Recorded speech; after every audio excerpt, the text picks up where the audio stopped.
नमस्कार, आप देख रहे हैं DTNRST। MIM प्रमुख असदुद्दीन ओवैसी ने अमित शाह पर निशाना साधते हुए कहा कि होम मिनिस्टर अमित शाह अगर कोई मीटिंग करते हैं तो याद रखिए कि वो कच्चा काम नहीं करते हैं, खाली हवाई फायरिंग नहीं करते हैं। साथ ही ये भी कहा कि ममता बनर्जी अपने घर के बूथ पर इलेक्शन में हार गई। पेश एक रिपोर्ट। यहाँ पर आए और जो यहाँ पर नहीं आ सके, प्लीज आपकी सर्विसेज की बेहद जरूरत है। अगर आप लोग आगे बढ़ेंगे, ड्राफ्ट लिस्ट आने के बाद आपको ये बहुत बड़ा अजर मिलेगा अल्लाह सुब्हान ताला के पास, क्योंकि ये आपको अपनी काबिलियत दिखाना है और जेन्युइन वोटर को उसका राइट मिलना है। आप जानते कि देखिए, अभी आप साबिर भाई भी देखे होंगे, यूनियन होम मिनिस्ट्री ने एक हाई लेवल कमीशन बनाया रिटायर्ड सुप्रीम कोर्ट के जज को, और उनको ये बोला गया है कि जहां जहां डेमोग्राफी में चेंज आए, जहां जहां अचानक आबादी बन गई, वो कमीशन इसको देखेगा। और तीसरी बात जो अमित शाह ने वो मीटिंग ली, उसमें कहा कि जो नाम SIR में जो 6 करोड़ नाम एक्सक्लूड हो गए, वो उसको भी चेक करेंगे। अमित शाह होम मिनिस्टर अगर कोई मीटिंग करते तो याद रखिए वो कच्चा काम नहीं करता आदमी, हो खाली हवाई फायरिंग नहीं करता, कुछ ना कुछ बराबर वो एक प्रोग्राम बना के काम कर रहे हैं। और मेरे को ये सस्पिशन है, I might be proven wrong, कि वो फाइनली NRC करना चाहते हैं,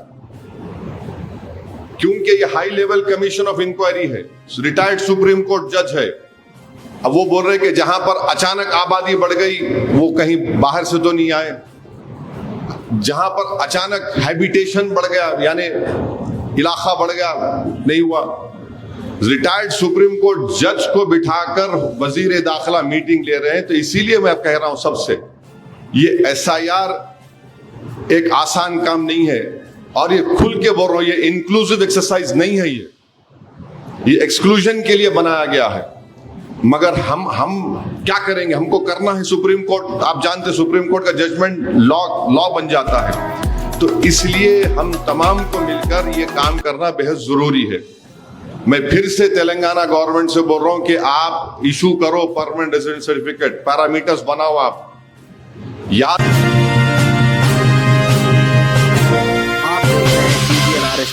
रखिए, अगर बाद में फाइनल लिस्ट आने के बाद आप आके हमको अरे गलत हो गया, साजिश हो गई, ये सब बातें मत करो। अभी ये टाइम रिएक्ट करने का है, कंस्ट्रक्टिव काम करने का है। तो हम उम्मीद करते हैं कि हमारे यहां पर इस बात का डिमांड हम इसलिए कर रहे हैं ताकि गवर्नमेंट को मालूम हो सके, और ये गवर्नमेंट समझो इस बात को, ममता बनर्जी अपना इलेक्शन हार गई, स्टालिन अपना इलेक्शन हार गए, ममता बनर्जी तो अपना बूथ में इलेक्शन हार गई जहां घर था उसका। ये लोग समझ रहे नहीं, ये लोग मजलिस को बदनाम क्यों करते, अरे इनू एक्साइटमेंट में आ जाते। अरे भाई, एक्साइटमेंट नहीं है, दूध का जला छाछ को भी फूक फूक के पीता ना। पूरे बिहार में मैं देख के आ रहा हूं, तो इसीलिए ये लोग समझ रहे नहीं बेचारे।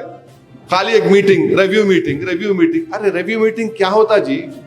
तुम एक डिसीजन लो, लेके बोलो तेलंगाना के गरीबों के लिए हम परमानेंट रेजिडेंट सर्टिफिकेट दे रहे, आप दे जारी करो। देखो, एक मिनिमम से मिनिमम जो मर गए लोग, उनका नाम कटना चाहिए। डबल एंट्री है, कटना चाहिए, बिल्कुल कटना चाहिए।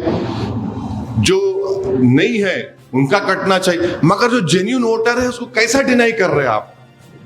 और खास तौर से ये हाई लेवल ऑफ इंक्वायरी जो हमारे होम मिनिस्टर साहब बनाए, स्पेशली फिर सुप्रीम कोर्ट ने बोल दिया इसे को कि you forward those names whose names have been excluded from SIR to the competent authority का सुप्रीम कोर्ट है, होम अफेयर्स है। ये हाई लेवल ऑफ कमीशन बना दिए। तो ये सब चीजें हैं। हम उम्मीद करते हैं कि रेवंत रेड्डी साहब, ठीक है, आप टाइम नहीं दे रहे मिलने का, मत दीजिए, मेरे को इतराज नहीं है। मगर पब्लिक के लिए मैं इस अपील कर रहा हूं, डिमांड कर रहा हूं, अगर ये कांग्रेस गवर्नमेंट रिएक्ट नहीं करेंगी तो जो गरीबों का नाम कटेगा, उसके बाद रोना नहीं उन्होंने आके यहां पे, और उन्होंने समझ रहे नहीं।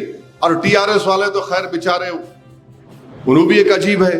अरे तुम मेन अपोजिशन है बाबू, तुम 10 साल हुकूमत करे, लेटर लिखो इलेक्शन कमीशन को कि भाई ये 3 डॉक्यूमेंट नहीं है हमारे पास।